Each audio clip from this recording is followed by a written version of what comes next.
আমি বারবার একটা কথা বলি যে এই দুনিয়াতে আল্লাহ ছাড়া আমাদের আপন বলে কেউ নাই। আপনি যাকে আপন মনে করেন না কেন, আমাদের সম্পর্ক আছে বাবার সাথে, মায়ের সাথে, স্ত্রী সন্তানদের সবার সাথে, আমাদের হক আছে, অধিকার আছে, সব ঠিক আছে। বিশ্বাস করেন আল্লাহ ছাড়া আপন বলে আপনার কেউ নাই। এই যে গার্লফ্রেন্ডকে আপন মনে হয়, এরা আপন না। স্ত্রী সন্তানদেরকে খুব আপন মনে হয়, আপনার মৃত্যুর পর 40 দিন সময় লাগবে না সব ভুলে যেতে। পিতা মাতা ভাই বোন সবাইকে আপন মনে হচ্ছে। পিতা মাতার স্থান বাবা মার পরে, আল্লাহ রসুলের পরে, সেটা ঠিক আছে, তো আপন আল্লাহ ছাড়া তারা নন।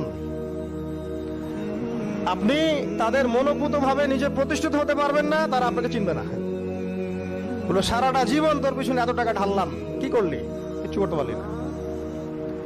আবার এখন যারা পিতা মাতা হয়েছেন, সন্তানদেরকে আপন মনে হচ্ছে, দেখবেন এই সন্তানকে আপনি আপনার মনোভূত ভাবে সম্পত্তি দিতে পারবেন না, ভরণ পোষণ দিতে পারবেন না। এই সন্তান বড় হয়ে আপনাকে বৃদ্ধাশ্রমে পাঠিয়ে দিতে পারে, নাউজুবিল্লাহ। অথবা আপনার সাথে এই সন্তানই খারাপ ব্যবহার করবে। আপন মনে হচ্ছে? আল্লাহ ছাড়া কেউ আপন না। আল্লাহ ছাড়া আপন কেউ না। আর আল্লাহ ছাড়া সত্যিকার অর্থে আপনাকে আমাকে ভালো কেউ বাসে না। শুধু আল্লাহ আপনাকে ভালোবাসে।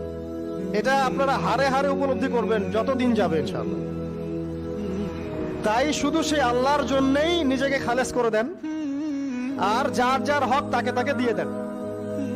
দুনিয়াতে শান্তিতে থাকার ফিলোসফি বলছি, philosophy of happiness in this হায়াতুদ দুনিয়া, সেটা হচ্ছে যার যার হক তাকে তাকে দিয়ে দেন, নিজের হক আল্লাহর কাছে চেয়ে নেন।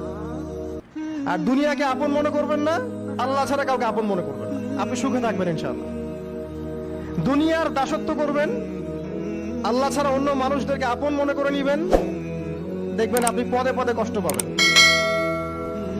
কারো কাছে আশা করেন না, কষ্ট পাবেন না।